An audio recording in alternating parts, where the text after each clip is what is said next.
Shamanism is a nature-based spiritual practice that has existed for over 40,000 years.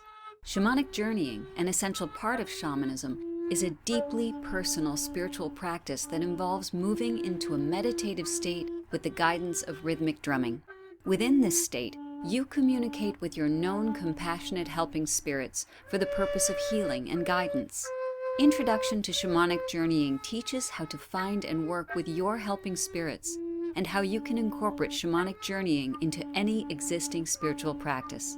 Shamanic Journeying reconnects you to nature and to your innate wisdom. My name is Rachel Astarte. I'm a psychotherapist, author, and shamanic practitioner. I look forward to meeting you at our next Journey Circle.